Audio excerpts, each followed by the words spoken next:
Hello there, and thank you for joining us on the midweek edition of Journalists Hangout. I am Kemi Fola Adeyemo. Today on the program, the National Assembly passes a harmonized electoral amendment bill with direct, indirect, and consensus modes of primaries, plus police file charges against Oduduwa University founder Ramon Adedoyin and others over the death of Oyo master's student. Later on the show, Governor Zulum storms Chibok, meets families of victims of attacks by Boko Haram and ISWAP, worried about attacks in 4 local government areas in the state. And I'll be hanging out with Babajide Kolade-Otitoju and Emeka Madunagu. Gentlemen, welcome to Journalist Hangout. Yeah, good evening. Thank you. And if you're ready, Journalist Hangout starts now. Well, it appears that the more we try to sanitize the electoral process, the more some unscrupulous politicians attempt to scuttle such efforts. Ekiti State Police Command has now confirmed the arrest of some suspected armed thugs allegedly on their way to the state from Ibadan in Oyo State. The police public relations officer Sunday Abutu, who confirmed the arrest, said the suspects were traveling in 5 18-seater buses along the Ijebu-Ijesa-Ita Ore road when they were intercepted and arrested in Itawure, Efon-Alaaye by soldiers at about 3 in the morning. And gentlemen, that's how we begin the program. But BKO, starting with you, this is a worrisome trend, and accusations have, has been dropped. People insinuating that their mission, the mission of this suspect, might have just been the ongoing primary election of the PDP in Ekiti State. Certainly, the mission was to disrupt the primaries. The party has found it difficult to resolve outstanding issues within it in the southwest. We've seen former Ekiti Governor Fayose pitched against the governor of Oyo State, and they had their issues, but ultimately the candidate supported by the governor prevailed at the zonal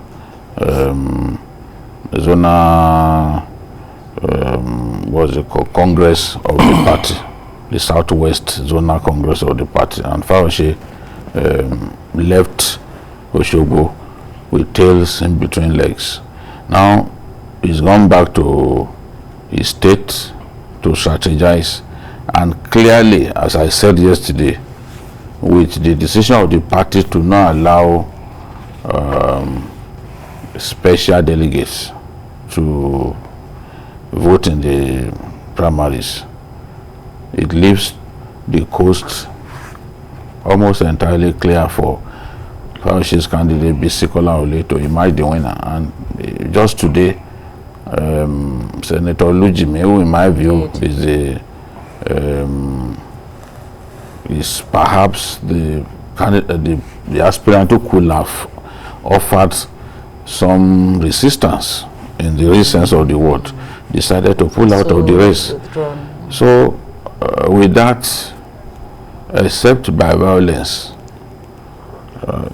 nothing will stop Bisi Kolawole, who was the chairman of the party before he resigned, chairman of the party in the state before he resigned, to contest from winning, because the bulk of the delegates, automatic delegates, are people that he had presided over. It's just like I being the president of your club, and we've been working in tandem together, and I have to contest an election, and like 70 or 80% of the people who can vote in that election are you people who had been. So that familiarity. Yes, at least those people, he is better placed than others to win. Is best placed to win the primaries. Than even a former governor.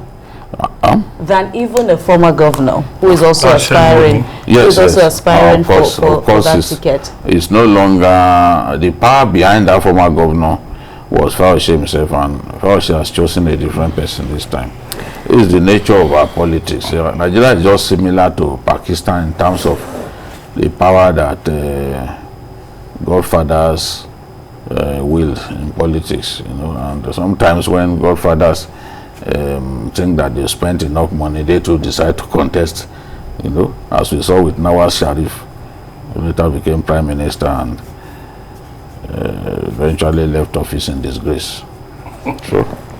All right. Well, that said, Emeka, what are your views about these happenings? Fine, there could be a strong link between the presence of these thugs before they were intercepted by security operatives and the procedure going on there in Ekiti State ahead of the elections. But must violence, always be, a strong, always have a strong presence when we have electioneering activities like this? Yes, unfortunate, that Nigerian politicians have refused to, move away from the odious past of, violence, gangsterism, killings, associated with electioneering and elections. It's very unfortunate. I mean, you find out that instead of going to meet the people to canvass votes, that's what politics is all about, canvassing votes, talking to the people, trying to woo the people. They believe they can use money and then use thugs, violence to force, their will down the throats of the people. But the good thing is that our democracy is improving. Over 20 years. 23 years. By 23 years by May this year. So it shows our democracy is improving. If security agents can be as vigilant as this, as not just because it's PDP that's involved, even if it is APC or whichever party, every time there is any electioneering activity going on, security agents must be vigilant. They must be everywhere to make sure they nip such things in the body. Because who knows how many security agents would have been killed today? Who knows how many people would have been killed today? So, and we'll still go back to the odious past, which Nigerians are tired of. Brother, soldiers will do their best, effect these arrests that in many cases the police are reluctant to make. The police are even saying they are waiting for the soldiers to hand them transfer. Which is the normal thing anyway.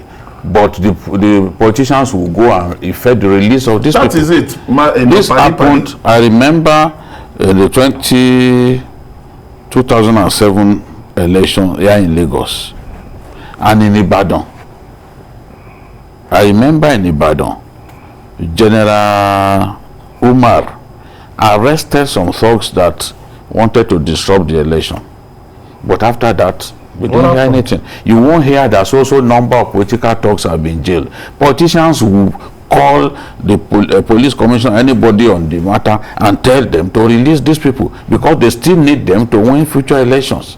It's a massive shame. These soldiers have done well, but I can tell you that these guys, you will start seeing some of these people around now instead of being jailed. This is the way we are. Politicians are a big problem for our country. Big problem. Big problem. And we have sometimes violent convulsions in some parts of our country. People will be kidnapped. You then hear that they've been moved to Abuja. By the time they get to Abuja, these guys will eventually be released. Surely this is an indictment, of the police. But yes, there are realities, that we contend with. Even if the police comes out, and argues otherwise. The fact remains that nothing much is known after arrests like this are made. So I don't know how do we correct this trend? That's part of what we're talking about, police reforms.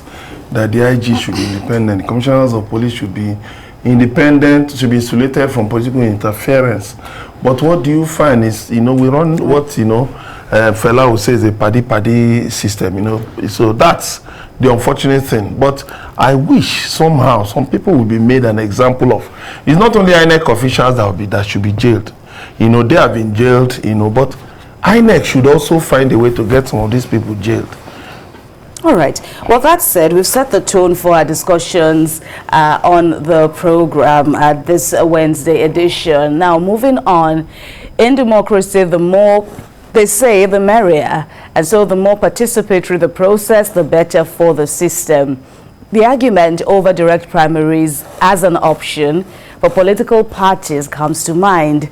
Both chambers of the National Assembly have now harmonized their positions on the Electoral Act amendment, the electoral bill being amended, inserting the direct, indirect, and consensus modes of nominating candidates by political parties for elections. Now, this was after President Muhammadu Buhari declined access to the bill. And while the Senate included the consensus clause, the House of Representatives adopted only the direct and indirect primary modes before both chambers concord on the three methods. Well, the lawmakers added a clause that there must be a written consent for the consensus modes from all aspirants to the office being sought for. Well, that's an interesting provision, but as we begin this discussion, BKO, in whose interests are the lawmakers, really serving with this latest development? Some have said and frowned at their latest action, saying, do they now say they are an appendage of the presidency, or are they in or serving the interest of the masses or regular members of parties or themselves? Frankly, it is a wish of the governors and of the president that we have seen these governors, these lawmakers eventually bowing to. The lawmakers came up with the idea of direct primaries because it was clear that the governors were bent on quarantining a good number of federal lawmakers. Some governors are going to leave in 2023 and are already planning to take the Senate seats of some incumbent senators. Some want to give rep seats to their own cronies and kick the current occupants of the seat into touch. So the lawmakers now felt, wow, before these guys destroy us politically, let's try to use our own power. And then they came up with the idea of direct primaries alone. But of course, everyone knows that these governors have influence on the president. They went to the president, piled pressure, and the president refused to give his assent. And invariably, what we were told initially was that, okay, the president didn't want direct primary imposed on political parties. And of course, within the PDP, even in the PDP caucus of the National Assembly, a good number of them did not see any need to impose direct primaries on political parties, because the crisis in the way the APC World Congresses were conducted was what gave rise to the desire to impose direct primary vote. But in their own party, they dispensed with their convention quickly, so they really didn't have that as a big problem. So some of them didn't see any need for it, and they did oppose it initially. But ultimately, it sailed through. But the president refused to give his assent because governors had been complaining from the first day. They even sought a meeting with these lawmakers, trying to get them to change their mind, because governors saw it as something that would take away the powers and influence that they had wielded over the years. So we thought it was simply direct and indirect primaries. Later on, these same governors went, lobbied the Senate. This was a classic case of divide and rule. Lobbied the Senate, got the Senate to include consensus, which was not even part of the conversation earlier. So after we now have the situation in which both chambers of the National Assembly passed different electoral bills. Absolutely. Without any form of concurrence. Now, what do you then do? Usually when this happens, they will form a conference. Indeed. To harmonize the positions of both chambers. But everybody knows now that we are in a race against time. The INEC chairman had said that, look, this thing is hampering our preparations. We would not begin to prepare until this thing is passed. So everybody felt there was a sense of urgency that should go into this whole thing. And instead of going the route of the conference, which would take time, they then decided to pass. It's like they looked at the stipulations in the two bills, and then achieved concurrence. So we now have a situation in which consensus has now been inserted, but of course with condition that there must be written consent. And I agree absolutely with them. In Zamfara in 2018, the reason the party lost was because the then national chairman of the party had his own candidate. His own candidate was Dauda Lawal, former director, big man at First Bank. A man with a very deep pocket. He wanted him. Yari didn't want him. Yari had his own candidate, his own finance commissioner. The former senator Kabir Marafa had a different candidate in mind. What consensus says, what the rule says about consensus, as INEC would eventually insist on, is that for us to agree that consensus was at play, there must be no protest by any of the stakeholders. But what did we see?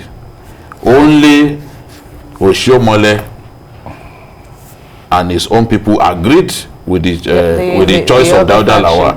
He claimed that there was indeed a primary election by consensus, and that this was the candidate that everyone agreed on. But the moment Yari came out to say no, there was no primary. And in this case, now nothing Kabir Marafa said that effect. No. Absolutely. Even if at that time it was not mandatory that you should write, there was no time that they came together. Agreed. So with all of those people saying no, it didn't happen, it was clear that there was indeed no consensus. Because if there was consensus, nobody should complain. So they are trying to validate that now, because they also know that governors, as politically greedy as they are, will come up with all kinds of people who impose candidates.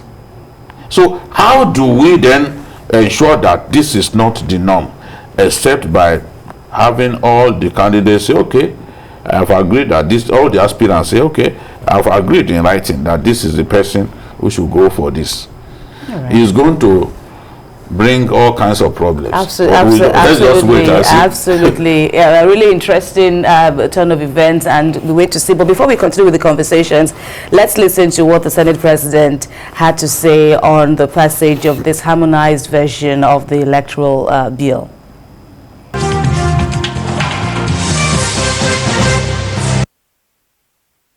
So we recall that the Senate and the House passed the Electoral Act Amendment Bill with slight difference. While the House passed the mode of primaries to be direct and indirect only, the Senate passed the mode of primaries to be direct, indirect, and consensus. Matthew, what we have done is to give very clear,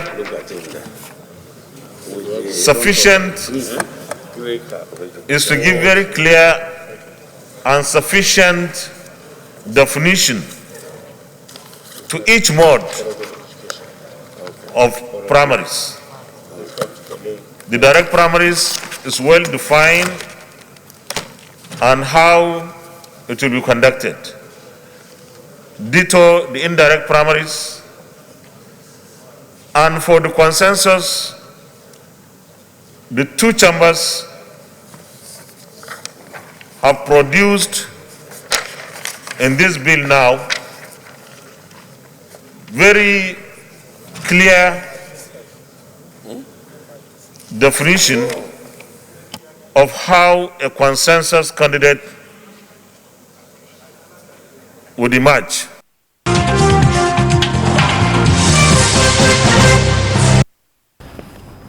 Well, thanks for staying with us. We're still talking about the latest development at the National Assembly regarding harmonizing the Electoral Act or the amendment of the Electoral Act. Emeka, well, one of the unprecedented developments now from this move is this stipulation that there be a letter or something written to confirm that indeed everyone, all aspirants have agreed to a consensus candidate. How do you view this? So are there other areas that you think might just be a breakthrough in how we do our politics here?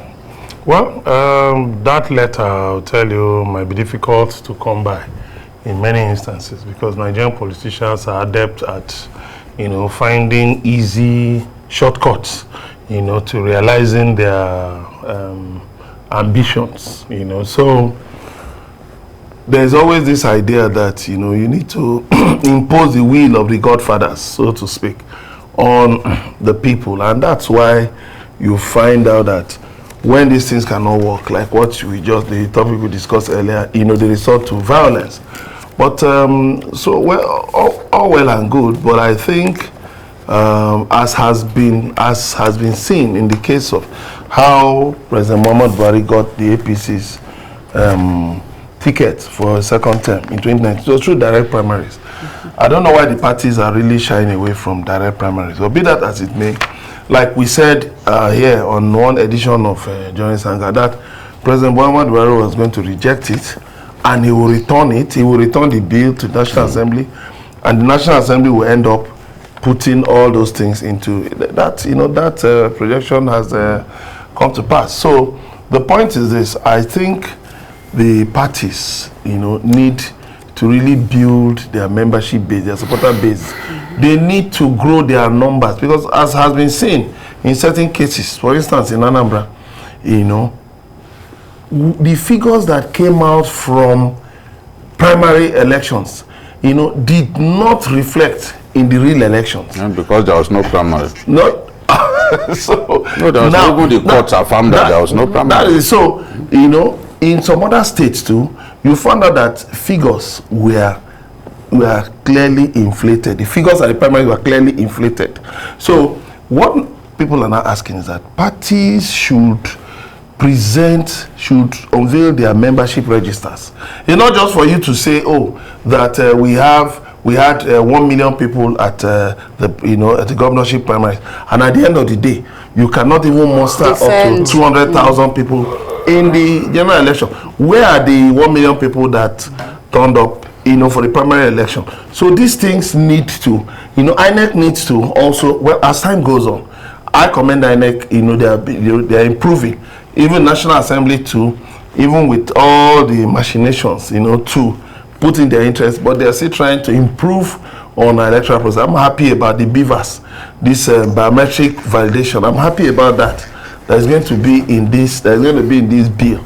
I'm happy about that. And I think INEC should go further to make sure that BVAS helps to remove the issue of underage voting. All right. Okay, gentlemen, you're watching TVC News. You're watching Journalists Hangout on TVC News. We'll continue with more discussions on the program after the break. Please stay with us. All right, welcome back. You're watching Journalists Hangout on TVC News. The wheel of justice has begun to move regarding the death of Timothy Adegoke, a postgraduate student of the Obafemi Awolowo University in Ile-Ife, which occurred on November the 6th, 2021. The police have now filed charges against the founder of the Oduduwa University, who is also the owner of Hilton Royal Hotel, Ramon Adedoyin, and 6 others at an Abuja High Court. This over circumstances surrounding the death of Mr. Adegoke. And according to a statement by the police, The accused, or one of the accused, Adedoyin, is being charged with unlawful interference with a dead body, while 6 other suspects are charged with murder, conspiracy, altering receipt, and other alleged offenses. BKO, some headlines even went as far as saying that finally the police has now, presented or shown the public on the next stage of its investigations. And with this development now, it appears that investigations have been concluded and the battle has transferred to the courts. Yes, at least since the police have come out to file charges, it shows that they've concluded their investigations. They have evidence strong enough to charge these people to court and to proceed with the trial. So hopefully this will douse some of the tension that the death of this young man has created, and hopefully too lessons will be learned that sometimes when we commit evil, it is not in all cases that you'll be able to cover your tracks. It's so shameful what happened in Ile-Ife, in that hotel, and people are scared these days about even going into some hotels, because how do you, if someone can die of cardiac arrest, for example, in an hotel, someone can slump and die. People slump and die in their homes. All you need to do is call the police. All you need to do is call the police, and the police will take the corpse away.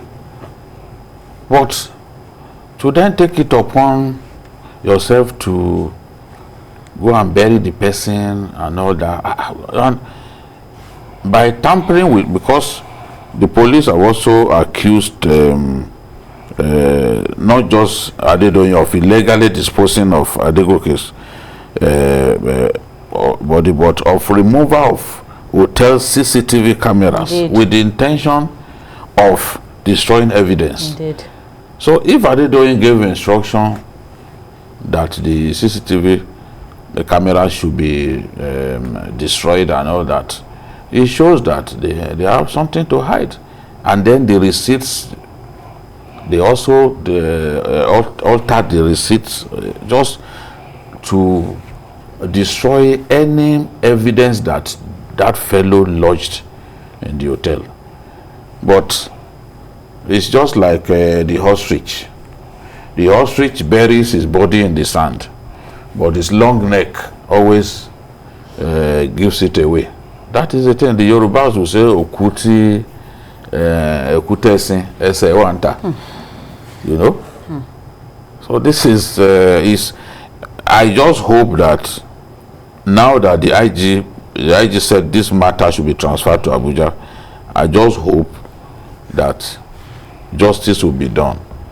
We've seen this kind of high-profile cases in our country amount to nothing in the end. This is not what people want to see.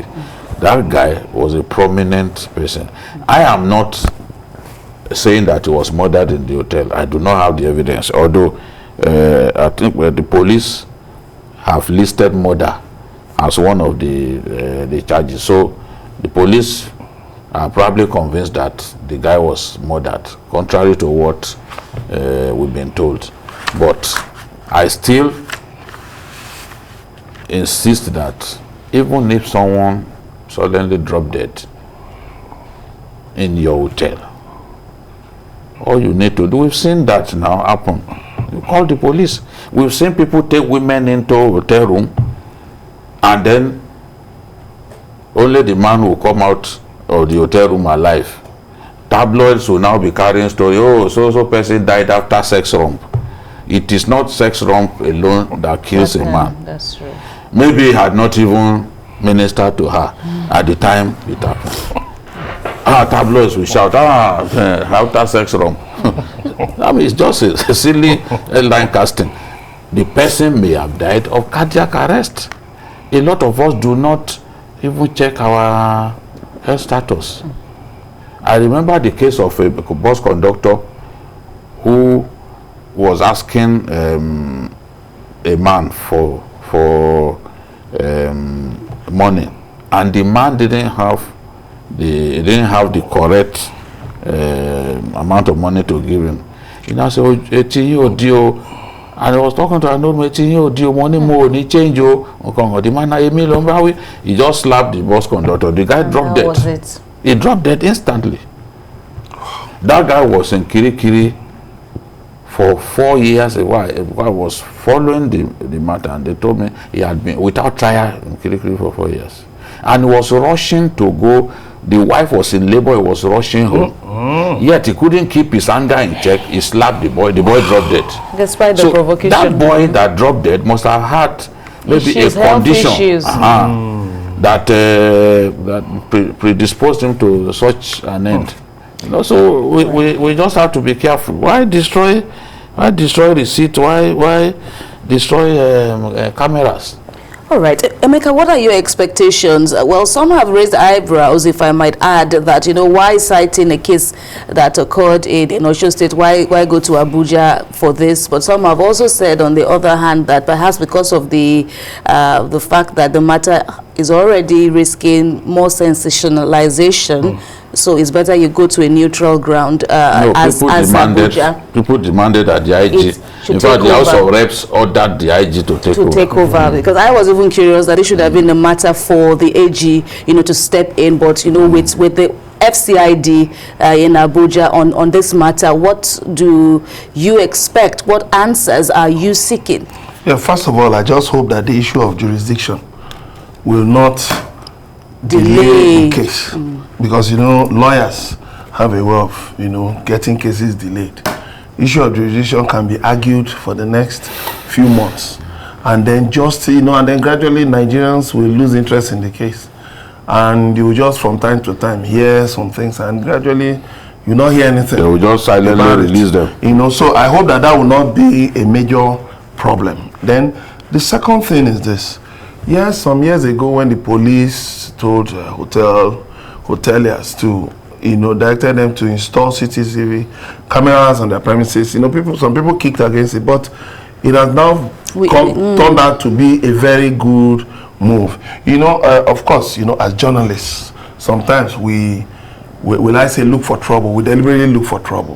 There are times I travel, I just choose to stay there was a time I traveled, some of this, and I just chose to stay in, a hotel that was not that, just to see what facilities. Not just facilities, people. Oh my! I saw things that, in fact, I shook my head. I said, well, this, there is a different world out there, beyond what we see every day, just moving on the road, from home to work and all of that. There are things happening in different places. It was such an interesting that if I said to do a story on it, it will be, in fact, people will not even believe some of the things I saw. So now, it is good for security agents, undercover security agents, to also monitor what happens in these hotels.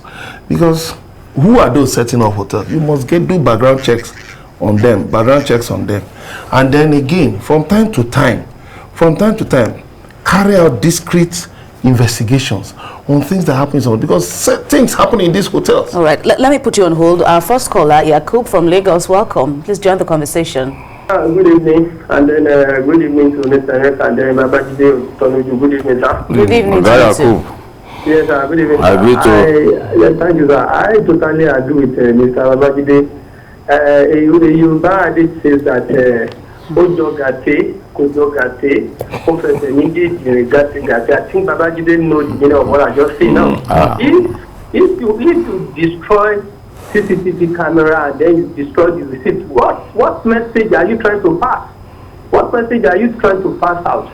Because if you claim that you know nothing about this incident, why go ahead and destroy those things? Yeah. So, and then for transferring the case to Abuja, I totally agree with the people request for that. Because I transfer case like this, as Mr. Babajide rightly said earlier, and then Mr. Nika supported it. As time goes on, do you know that the people handle the case in local here? I'm talking about Oyo State now.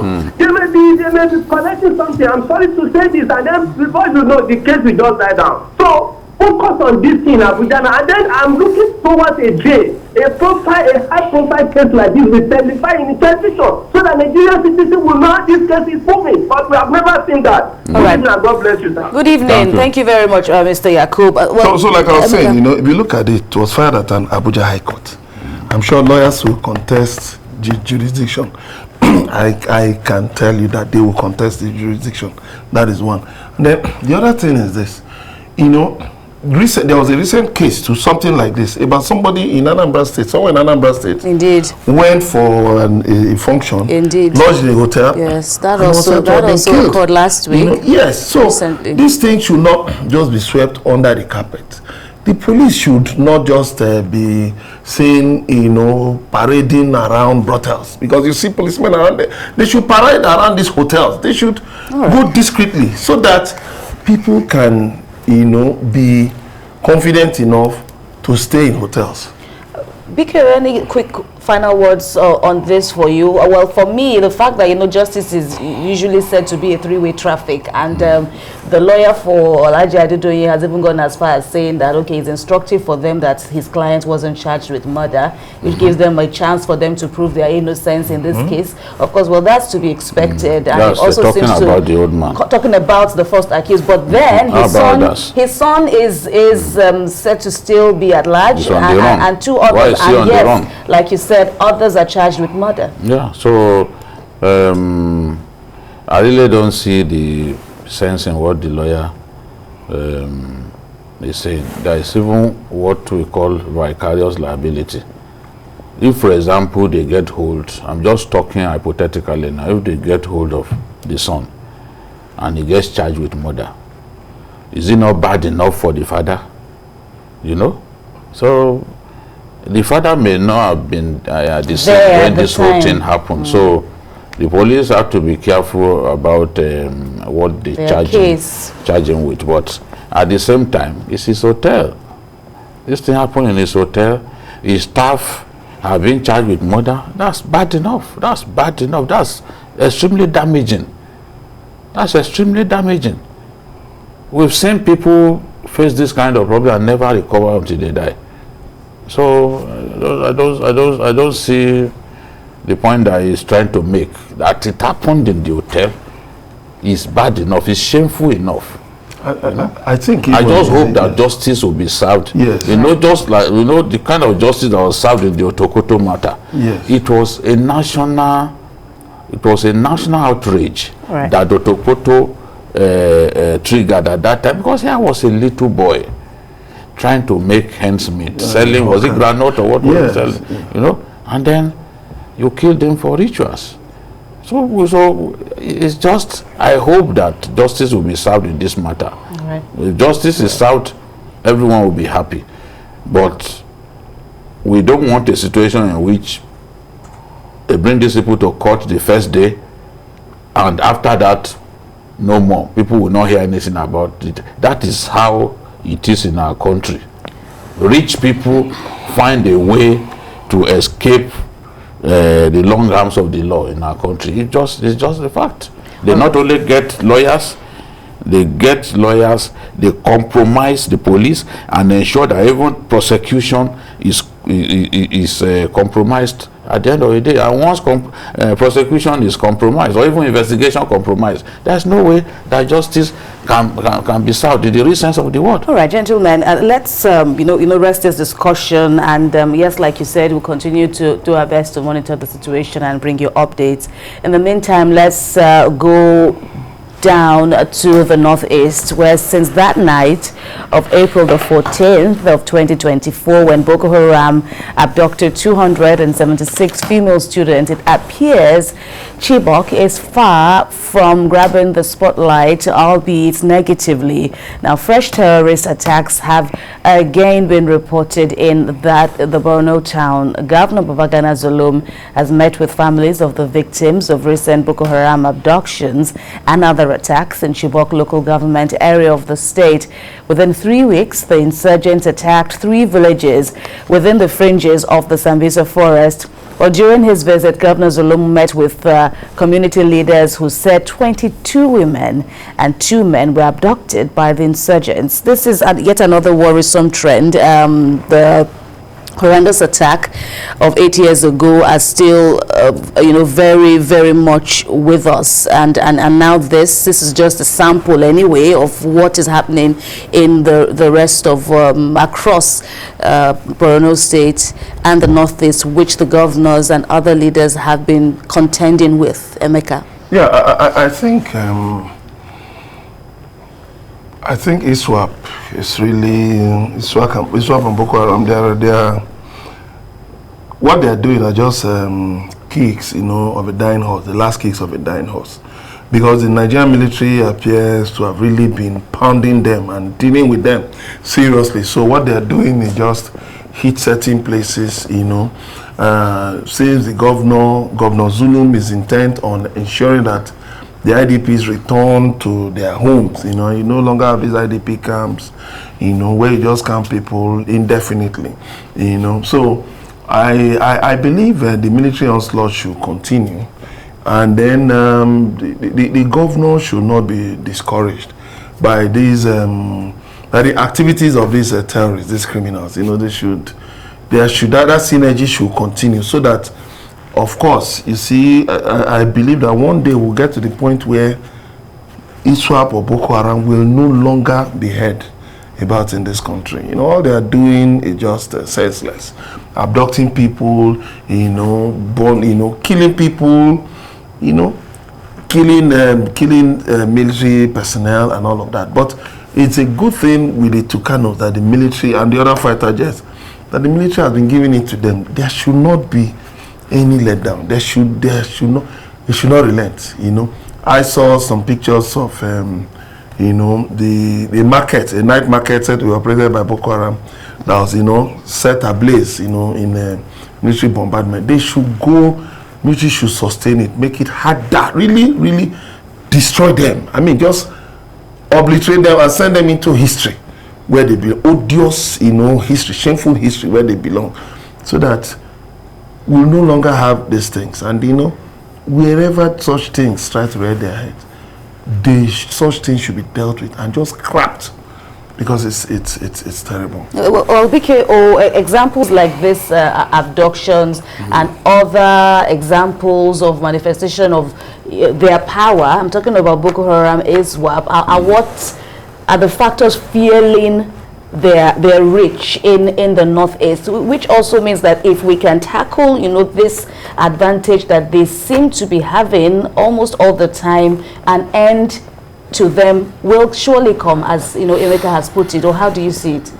Yes, they are weakened, but by no means their end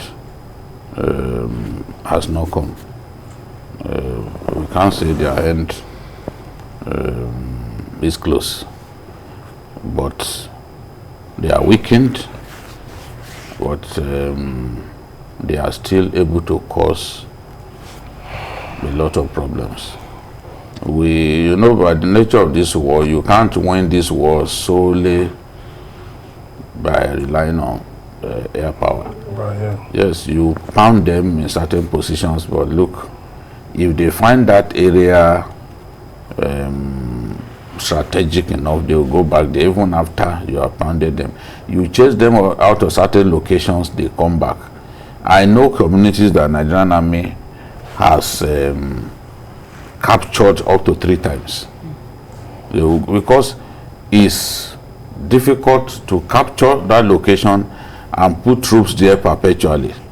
The troops are constantly on the move, and we don't even have enough troops, to say you want to occupy an area. Look at it this way. In Borno State, some of the largest local governments in our country are in Borno State. You have local governments like Konduga, Damboa. The governor mentioned Damboa as one of the communities the areas that are constantly under attack. Damboa is the largest local government in Borno State and one of the largest in Nigeria. The largest local government in Nigeria is Bogu in Niger. Now, this Damboa is larger than Ekiti State by far, just one local government. It's larger than Enugu State, which is the largest in the southeast by landmass. So, if you were to put soldiers in Damboa, how many soldiers would you need to occupy Damboa? That is the advantage. This gives these guys so much advantage. You see a local government like Konduga, also located close to Sambisa, is very large. It's one of the largest local government in Nigeria. Is in Borno State. How do you police these old areas? And their whole strategy is to constantly be on the move. I like the fact that we are pounding them, we are forcing some of them to give up arms. But the other group, the ISWAP, they are not surrendering. And this is the more powerful of the factions of Boko Haram. The most powerful of these factions of Boko Haram is ISWAP. And they are not surrendering. In fact, anyone who tries to surrender knows that it will be killed. So it's the Shekau group that is surrendering. And more than 28,000 of them are surrendered now. But how do we get the other people? How do we create maybe an exit point, an exit route for people to just crawl out of the enclave of ISWAP and then surrender? Because when they begin to lose fighters, their capacity to wage war will be limited. Now, the governor was talking about Biu, Askira, Chibok, and Damboa, 4 local governments where attacks are still happening. I can tell you that in this attack in Chibok local government must have been carried out by remnants of Shekau's faction, because the Shekau's faction too, they are struggling to bounce back even after the death of Shekau. The fellow who killed Abanawi decided, okay, let us regroup, let's become strong again. So the military still has a lot of work to do. And it's not also helped sometimes by the fact that these guys even they mesh with our people. There are communities that they are in control of. They allow our people to farm, do all kinds of things. How do you do bombardment in such places without collateral damage and without killing so many civilians? People, yes. So they are free, they are moving. You should see some pictures, some videos, you see them mingling with our people. So it's like, look, it's not a war that will end in a hurry. Remember that Tucano pilot that I interviewed. He said, all we can ask from Nigerians is patience. Patience. Flight Lieutenant Agu. Right. He said patience, because he knows the kind of war that is before us, indeed. And the enemy is constantly changing strategy. All right. Well, Memeka, we have about 2 minutes left before we call it a show today. But looking at the tail end of BKO's assessment, how much support are our soldiers even enjoying from we as a people, from government? Do we even have the required numbers?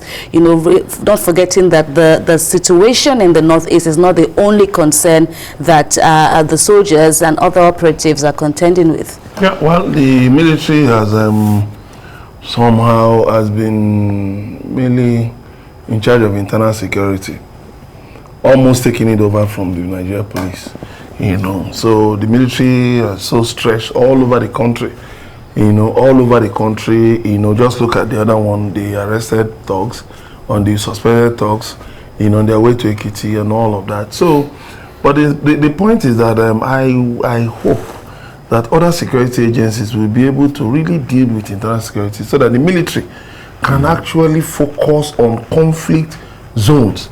And then Nigerians, we have no option but to support the military and to encourage them to continue to deal with these criminal elements, because like BK has said, they keep mingling with the people, they keep changing positions, you know, but at least if the military need, I hope that the military can, over the next 1 year, at least significantly destroy their base, so that the remnants, mopping up, you can now be doing some, you can now do mop up operations over the next few years, but at least significantly destroy them, and I think the international community should not just end up just talking, holding conferences that end up in doing nothing. They should also see what they can do to assist Nigeria.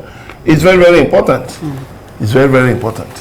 Gentlemen, I say a big thank you for your robust discussions on Journalist Hangout. BKO, Emeka, many thanks indeed. And thanks to you all out there for keeping company. We also appreciate the calls and hope that you keep sending in your feedback.